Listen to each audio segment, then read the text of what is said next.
आज हम आपको डिफरेंट से लग रहे होंगे ना, खड़े होकर बात करें, क्योंकि आज हम बात करने वाले हैं आपसे कुछ ऐसे फैक्ट एंड फिगर्स की जिससे आप सुनकर हैरान हो जाएंगे। क्यों फैसल, क्या बात करने लगे हम? भाई आज जो है हम ये बात करने लगे हैं कि शादी ब्याह को लेके जो हमारे नौजवान हैं उनकी जो थॉट है, जो सोच है, वो तब्दील होती जा रही है। और हम सिर्फ ये ऐसे ही नहीं हवा में बात नहीं कर रहे हैं। हमारे जो नौजवान हैं वो अब शादी ब्याह, उनकी रसूमात और उनके अखराजात को लेके क्या सोच रहे हैं। चलें आपको हम सबसे पहले एक बड़ा ही फन फैक्ट बताते हैं। और गैलप सर्वे ने हालिया जो एक रिसर्च की, इस पे हम जरा बात भी करेंगे, गेस्ट भी हमारे साथ मौजूद होंगे। लेकिन सबसे पहले सुनिए, मैं आपको बताऊं कि ऐसे कितने फीसद अफराद हैं कि जो अपनी शादी में 100 या उससे कम लोगों को बुलाना चाहते हैं। 100 या उससे भी कम लोग? यस, 100 या उससे भी कम। तो ऐसे देखें कुल मिला के 37% लोग हैं जो 100 या उससे कम लोगों को बुलाना चाहते हैं।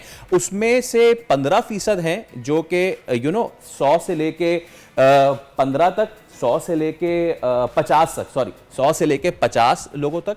और उसके बाद 22% ऐसे हैं जो कि सिर्फ 50 लोगों को ही अपनी शादी में इन्होंने बुलाया।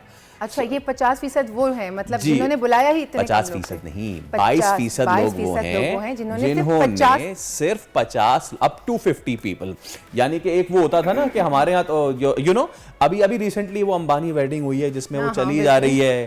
खैर वो कर सकते हैं भाई, लेकिन वो लोग के जिनकी जो सैलरी है वो 5 फिगर है, 6 फिगर है, दैट्स वेरी गुड। और इवन अगर आपकी बहुत ज्यादा भी सैलरी है यार, एक दिन 3 घंटे के इवेंट के लिए क्या इतना ज्यादा खर्चा करना। तो लेकिन फैसल आप देखें, कुछ पड़ोसी ममालिक में भी ऐसी शादियां हुई हैं जो कि सेलिब्रिटीज की थी और उन्होंने सिर्फ 100 लोग और 50 लोग ही बुलाए थे। अच्छा, लेकिन वो उन्होंने इटली में की थी तो बात तो पूरी हो गई ना। चले, ये तो बहुत अच्छी बात है। अब एक और बड़ा मसला, अब शादी है तो खाना भी खिलाएंगे, ये तो है। अब जनाब अली, हम अगला आपको जो फन फैक्ट बताने जा रहे हैं वो फन फैक्ट ये है कि कितने फीसद लोग ये समझते हैं, बाय द वे आप समझती हैं कि हमारे यहाँ जो शादियां होती हैं पैसा उसमें हम पानी की तरह बहाते हैं? यस, बिल्कुल ऐसा ही है। तो फिर आप उन 75% लोगों में से हैं जो ये समझते हैं कि हम पाकिस्तानी जो हैं अपनी शादियों में पैसा बहाते हैं पानी की तरह।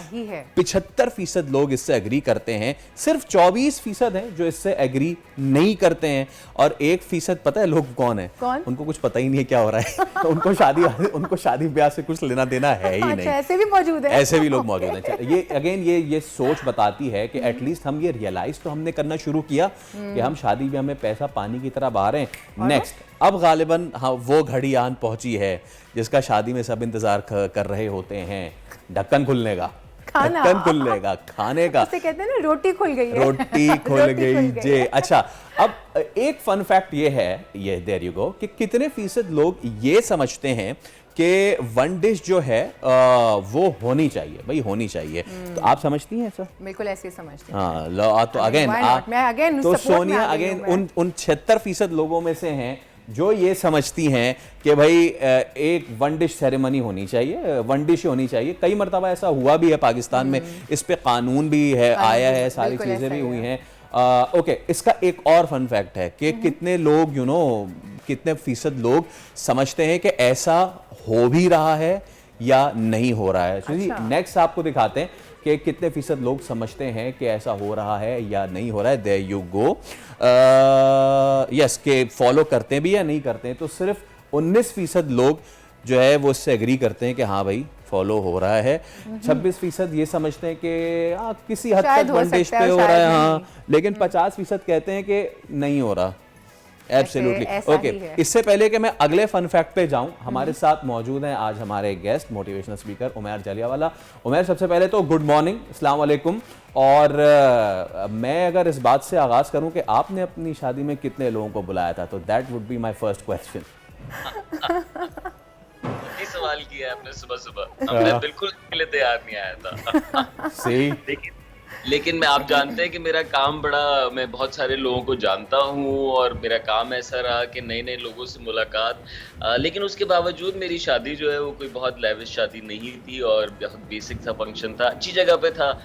मेरा ख्याल है करीबन 250-250 लोग होंगे। हाँ, तो अच्छा उमैर, ये जो सर्वे बता रहे हैं, दिस मीन्स के हमारे जो नौजवान हैं वो अब इस चीज़ को रियलाइज़ कर रहे हैं कि एक तो हम बहुत पैसा लगा रहे हैं भाई शादियों में, और दूसरा ये कि 50 से कम मेहमानों को बुलाने का रुझान जो है 22% हमारे नौजवान हैं, they are up for it. और अगर 100 से कम गेस्ट पे जाएं तो दैट इज़ नियर टू 37%। तो ये स्टैट क्या चीज़ जो है वो डिनोट कर रही है कि हमारी जो सोच है नौजवानों की शादी को लेके, इज इट चेंजिंग? ये तो मुझे तो ये बताता है कि हम वेस्टर्न कल्चर में बाय इन कर रहे हैं, क्योंकि वहाँ पे छोटी शादियाँ होती हैं, ख़ास लोगों को बुलाया जाता है ताकि जो आए वो बहुत ही भरपूर जानने वाला हो, एतमाद वाला हो।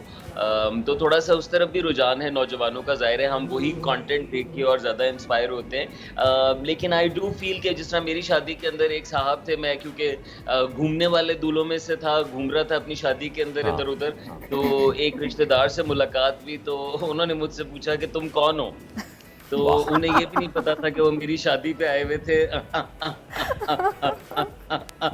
सो ये देख के जरूर मैं आपकी इस बात से इत्तेफाक करूंगा कि जो बहुत बड़े फंक्शंस होते हैं और हमारे यहाँ जॉइंट फैमिलीज हैं, बड़ी बड़ी फैमिलीज हैं, तो उसमें भाई हैं, फिर उनके बच्चे हैं, फिर उनके बच्चे हैं, तो ये बहुत बड़ा बर्डन बन जाता है हर शादी करने वाले घराने के ऊपर। और उनको फिर मैनेज करना, अगर 2 शहरों की बात हो तो एक लॉजिस्टिकल चैलेंज साथ आता है। तो मुझे लगता है कि थोड़ा सा बिल्कुल 50 पे भी ना जाएं और बिल्कुल खुलेआम भी ना हो, लेकिन कहीं बीच का फिगर जो कि हमारे कल्चर से मुनासबत रखता हो, जिसमें रिश्तों की बड़ी अहमियत है। हम फैमिलीज़ में, हम सोशल सेटिंग्स के अंदर बहुत ज़्यादा लोगों से इंटरेक्ट करते हैं और करीब मानते हैं उनको, और अगर उनको ना बुलाएं अपने ऐसे इवेंट्स पे तो वो माइंड कर जाते हैं। बिल्कुल।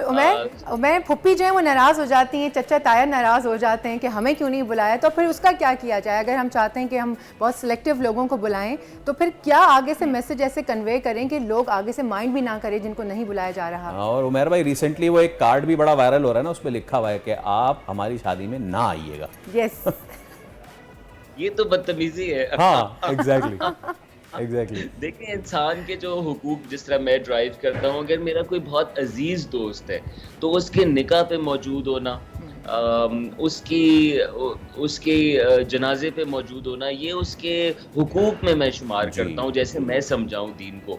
और मुझे ऐसा लगता है कि आपके जो करीब के रिश्तेदार हैं, क्योंकि निकाह एलानिया होना चाहिए, तो ज़रूर उन तक पैगाम पहुंचना चाहिए। हम इवेंट्स भी बहुत ज़्यादा करते हैं, कुछ लोगों ने ऐसे भी अच्छा सिलसिला बनाया है कि ढोलकी में सर्टन लोगों को बुला लेते हैं, फिर दूसरे इवेंट में रिश्तेदारों का कर लेते हैं। लेकिन आपके अजीज़ ही करीबी रिश्तेदार शादी के बाद इनकी ज़्यादा अहमियत समझ आती है जब आपके अपने बच्चे होते हैं। तो और जब आप खुद एक दिन बूढ़े होंगे, आपने भी एक दिन बूढ़ी फूफी होना है, बूढ़ा फूफा होना है, तो उस दिन के बारे में भी सोचें। आई थिंक बिल्कुल इसको इनफरादी फैसला नहीं होना चाहिए। और उमर, आई थिंक इसमें गेस्ट बुलाते वक्त सबसे ज़्यादा अहमियत इस चीज़ की भी होनी चाहिए कि जो मेरे इवेंट में आके दिल से खुश हो, ठीक है, हम उसको बुलाएं, रादर देन एक पूरा जमघट्टा लगा दीजिए 1000-2000 बंदे का।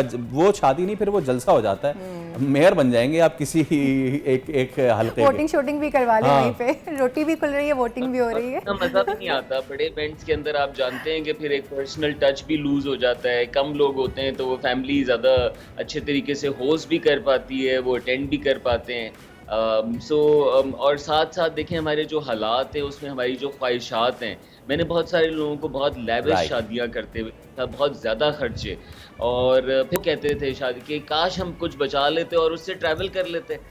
उस वक्त हालात इतने बुरे नहीं थे, तो फिर भी पैसे बचे हुए, सेंस ये था कि मैं किसी और चीज़ पे लगा देता। लेकिन आज के तो हालात ऐसे हैं कि अगर आप बचाएंगे तो आप अपने लिए और अपनी फैमिली के लिए बहुत भला करेंगे, क्योंकि इन वक्तों के अंदर जो भी सेव कर रहा है वो यकीनन आने वाले वक्तों के अंदर बहुत ज़्यादा बेहतर उसके फ़वाइद एंजॉय करेगा। अच्छा उमर भाई, एक और बड़ा ज़बरदस्त फन फैक्ट है इस सर्वे में, और वो मैं ज़रूर बताना चाहूँगा देखने वालों को, और वो ये कि लोग आजकल कामयाब शादी के पीछे जो फैक्टर है वो क्या समझते हैं। Again this is a very interesting thing.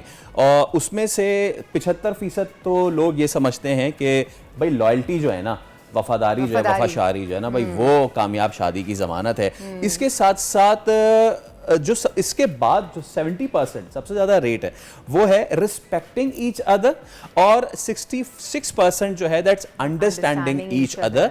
अच्छा, एक और बड़ा इंटरेस्टिंग सा है, 57% इज लोग ये समझते हैं कि अगर मियाँ बीवी घर के कामकाज में एक दूसरे का हाथ बटा रहे हैं तो वो कामयाब शादी की ज़मानत है। उमैर जलियावाला साहब, एक वो वक्त था हमारे एल्डर्स का कि जिस वक्त ये कहता था भाई हो गई ना शादी, अब बेटा इसके घर से मर के ही निकलना। बट अगेन ये वाली चीज़ें इतनी ज़्यादा मुझे फैसिनेटिंग लगी कि अब लोग सिर्फ ये नहीं कि सैलरी कितनी, और ये लोग इस चीज़ को भी अंडरस्टैंड करते हैं कि आपकी आपस की अंडरस्टैंडिंग कितनी अच्छी है, एक दूसरे के लिए इज्जत, देखिए कंपैटिबल, भाई love goes and comes, but respect जो है ना, अगर वो एक बार चली जाए तो वो बड़ा मुश्किल है। लोग ये भी अंडरस्टैंड कर रहे हैं, घर के कामकाज में एक दूसरे का हाथ बटाना, ये भी तो उमैर भाई ये भी बड़ा ज़बरदस्त फन फैक्टर है।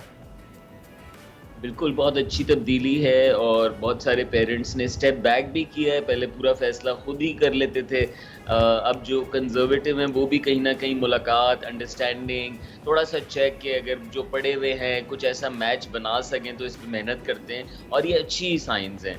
जो प्रीवियस इंस्ट्रक्शन थी कि अब तुमने मर के ही लौटना है, तुम्हारा जनाजा, ये बहुत ही इसने बहुत ख़वातीन को बहुत बुरे हालात में रखा।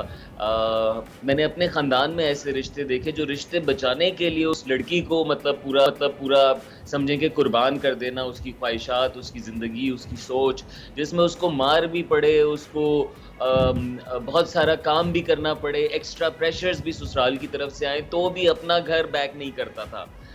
तो ये बहुत खुशाइन बात है और बहुत बेहतर है कि वो रिश्ते जो कि ना बेहतर हों आपस में लोगों के लिए, और या तो मियाँ को या बीवी को बुरे हालात में पहुंचा दे, बहुत बेहतर है कि वो रिश्ते ना चलें। ये भी खुशाइन बात है कि अब रिश्ता ख़त्म करना जो है वो इतना मुश्किल नहीं रहा जितना बहुत पहले हुआ करता था। लेकिन साथ साथ इसमें सब अकल पकड़ें, इसका मतलब ये है कि जब दूसरी तरफ खिड़की खुल जाती है तो अब आपके पास चॉइस है, आप बेहतर समझ के साथ, और जो आपने पैरामीटर्स बताए बहुत अच्छे हैं। रिस्पेक्ट फंडामेंटल है, हर कोई मांगता है, और इसके बगैर कोई भी रिश्ता आपके साथ मुलाजिम काम नहीं करेगा अगर आप उसको इज्जत नहीं देंगे तो। जी, आप बिल्कुल ऐसा ही है। आप सुबह शाम गालियां पीटेंगे तो वो चला जाएगा। पौधे, आप जानते हैं कि पौधे अपने फल फूल गिरा देते हैं, मुरझा जाते हैं जब उनको गालियां पड़ती हैं। So respect is very essential. आपने बात की कोऑपरेशन की, इसके बगैर शादी नहीं हो सकती आज के दौर में। जो मर्द हजरात खास तौर पे देख रहे हैं जिनके दिमाग में अपने अब्बाओं का टेम्पलेट बैठा हुआ है कि हम घर वापस आएंगे और हमारी खिदमत होगी और हमें कुछ नहीं करना पड़ेगा, वो that's long, अब ऐसा नहीं हो सकता। मैं आपको बताना चाहता हूँ कि आप बहुत बुरा फील करेंगे एज अ फादर, क्योंकि आपके बच्चे आपको नहीं छोड़ेंगे। बिल्कुल ऐसा। और उमर भाई अब एक छोड़े कि बच्चों ने भी बड़ा होना है और उन्होंने आपकी हरकतें देखनी है। अच्छा, एक और आखिरी फन फैक्टर है, वो इतना ज़्यादा फन नहीं है उसमें, क्योंकि देखें जब हम इतनी पॉजिटिव बात कर रहे हैं उसमें एक ना एक नेगेटिव बात तो आनी ही पड़ेगी। और जनाब दिखाइए ज़रा कि हम आखिरी जो चीज़ जो हम दिखाने जा रहे हैं वो क्या है, और वो है जब शादी होती है, शादी हो गई, वन डिश हो गई, मेहमान आ गए, सब हो गया, आखिर में रह गया हनीमून। तो भाई हनीमून के हवाले से जब लोगों से पूछा गया कि भाई कितने गए हनीमून पे, तो 76% ने कह दिया कि यार हम जा नहीं सके। अब इसकी रीज़न कोई भी हो, मैं तो प्रीडोमिनेटली समझता हूँ कि यार महंगाई इतनी ज़्यादा हो गई है ना कि लोग जो है मतलब ये 76% के वो नहीं गए। तो भाई उमैर साहब, महंगाई जो है ना वो बहुत ज़्यादा होती जा रही है, और महंगाई यकीनन जी प्लीज़ महंगाई ने बहुत हमारे ऊपर लोड डाला हुआ है, लेकिन ये बहाना है, मैं आपको ये बता दूं। मैं बहुत कंपनी में काम करता हूँ और आप अमेज होंगे बात सुन के कि पाकिस्तान में प्रोफेशनल्स अपनी एनुअल लीव्स नहीं लेते ज़्यादातर, और अगर लेते हैं तो वो उसी घर में पाए जाते हैं और उसी दफ्तर के लोगों से पूछते रहते हैं अच्छा क्या चल रहा है। उमर भाई ये आपने मुझे बहुत अच्छा, बल्कि आई थिंक अकेले नहीं जाते, फैमिली के साथ जाते हैं, तो इसमें कहीं ना कहीं ट्रेडिशन है, कहीं ना कहीं हमारा ना निकलना खौफ भी हो सकता है और मेरा नहीं ख्याल कि ये इतना बजट इशू होता है। जब आप शादी के लिए बजट क्रिएट करते हैं तो साथ आप हनीमून के लिए भी Exactly. ज़रूर जी, क्रिएट बिल्कुल। करें थोड़ा बहुत। और एक पाकिस्तान डिश कम इतना रख लें महंगा और उसमें हाँ उसके जगह हनीमून प्लान कर लें। और आपने गुफ्तगू में ना उमर साहब हमें नेक्स्ट टॉपिक भी दे दिया है, the importance of vacations in a corporate बिल्कुल सेक्टर। ऐसे बहुत और, ज़रूरी है भाई। बस जाते जाते मैं एक चीज़ जो हमने यहाँ पर नहीं टारगेट की लेकिन मैं आपसे पूछना जी, जी, चाहती जी। हूँ कि लव मैरिज और अरेंज मैरिज, इसमें से आप किसको सपोर्ट करते हैं आज के दौर में? If you do a love marriage जिसमें आपकी फैमिली साथ शामिल नहीं है तो आप बहुत पछताएंगे, आप बहुत तन्हा हो जाएंगे। अगर आप बहुत अरेंज मैरिज करेंगे जिसमें आपका लव नहीं मिलेगा तो आप बहुत उदास हो जाएंगे। So So the secret to the thing is maintain a balance. Thank you so much. Umar Jaliawala हमारे साथ मौजूद है। It was fun with you and I hope कि आपको भी बड़ा मजा आया होगा और आपको भी बड़ा मजा आया होगा। तो मैंने तो बड़ा एंजॉय किया हाँ सर्वे को। एग्जैक्टली तो भाई पाकिस्तानी नौजवानों हेड्स ऑफ। हाँ 50 से कम थोड़े कम हो गए, मेहमान बुला लें थोड़े से ताकि कोई आपसे शिकवा न करे। उनको नहीं बुलाइएगा जो आके शादी में बोले हाय हाय बोटी कम थी। सब्सक्राइब करें और बेल दबाएं ताकि कोई खबर रह न जाए।